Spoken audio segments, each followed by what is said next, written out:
Guys, that just gave me chills. I'm serious. I'm telling you, I've read these stories before, and still, every single time I read it, it's like a new adrenaline rush.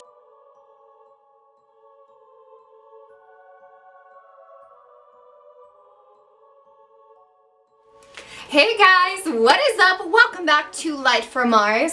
I am very excited. Today I'm going to be reacting to the creepiest story I've ever heard. And I don't say that lightly, so don't think that that's just clickbait. It's literally gonna be super creepy. If you are into creepiness, if you are into the mysteries of life, continue watching this video because it's about to get real wild up in here. Okay, the story that I'm about to read to you guys, it's actually a collection of stories that was posted to Reddit, and this is a post that has 7 parts, okay, and each part has multiple stories in it, but they're all about the same topic. So when I first read these stories, I was addicted so fast, guys. I literally read all 7 parts of the thread in maybe a couple hours, okay, and I've sent it to people to also read it, and every single person who has read it has agreed with me, has also been tripped out. So I know that it's not just me. I know that this is just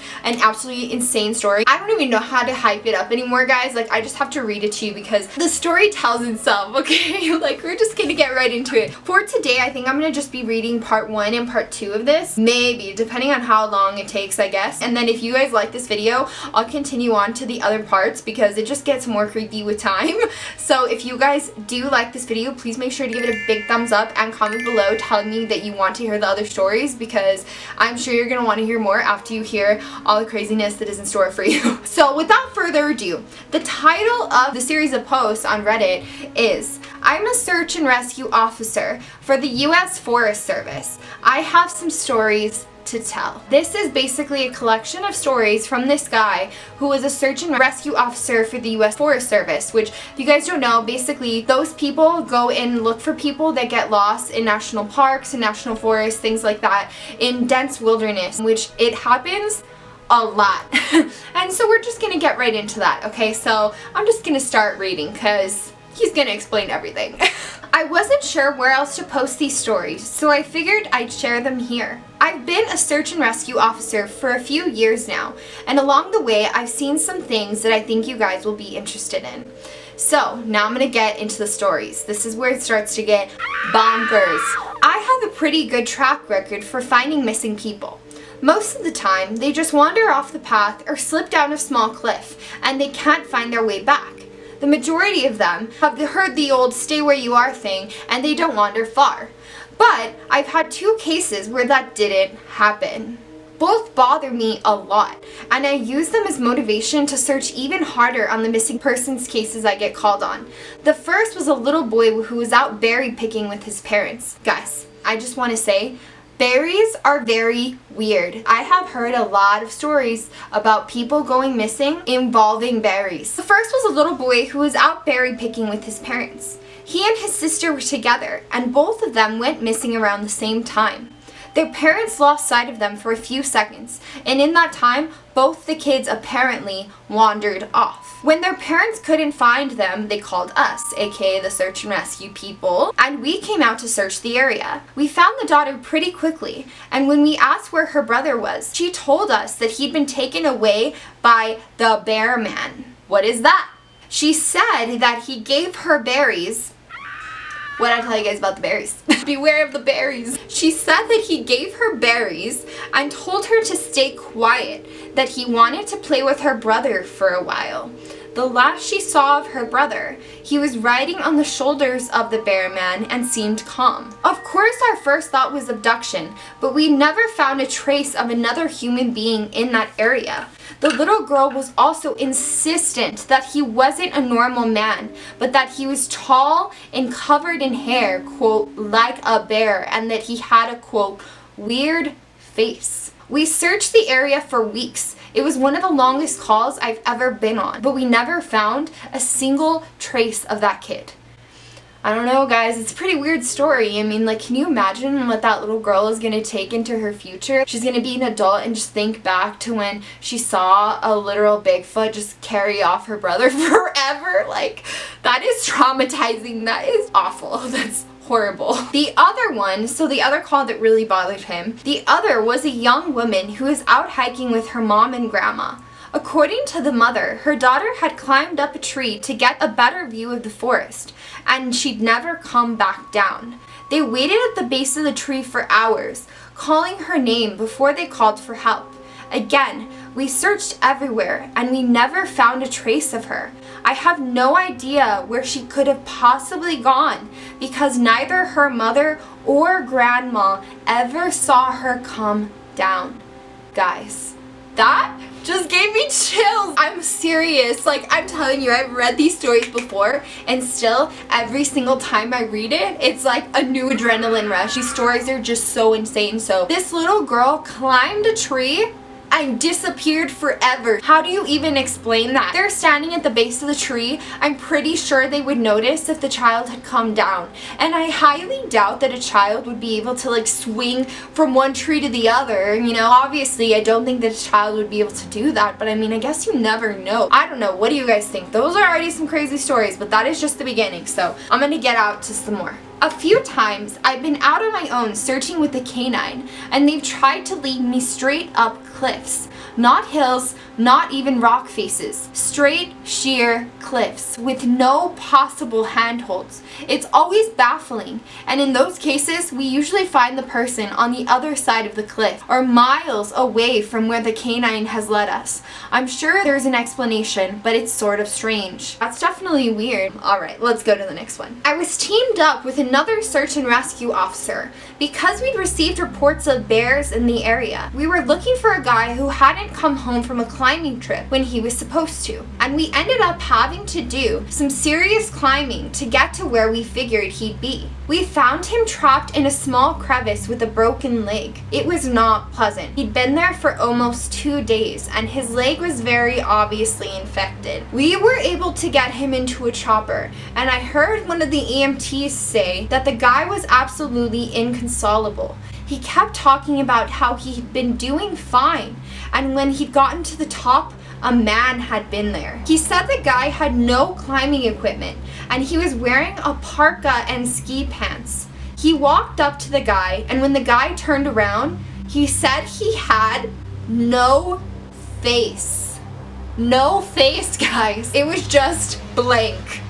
He freaked out and ended up trying to get off the mountain too fast, which is why he'd fallen. He said he could hear the guy all night climbing down the mountain and letting out these horrible muffled screams. Oh God, that is horrible.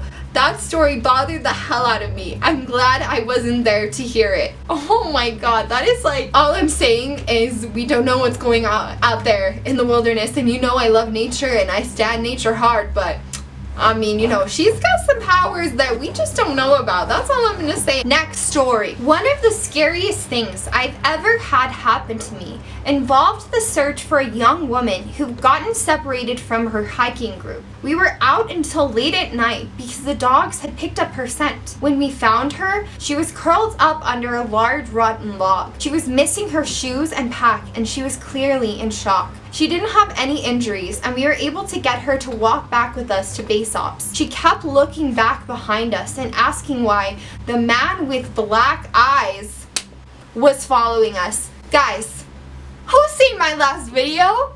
Are you kidding? I didn't even remember that this was in this story, but that's just so convenient because if you guys already haven't seen it, my last video is about black-eyed children and black-eyed adults. So if you know that, you already know all the sketchiness involved with those black-eyed people. So turns out, guess what? They're also just in the middle of the wilderness. So you can't hide from the black-eyed children and the black-eyed people, apparently. Whew. Okay, this is getting rough. We couldn't see anyone, so we just wrote it off as some weird symptom of shock. But the closer we got to base, the more agitated this woman got. She kept asking me to tell him to stop making faces at her. Oh God. At one point, she stopped and turned around and started yelling into the forest, saying that she wanted him to leave her alone. She wasn't going to go with him, she said, and she wouldn't give us to him.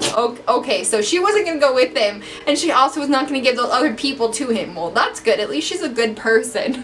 We finally got her to keep moving, but we started hearing these weird noises coming from all around us. Oh God, no.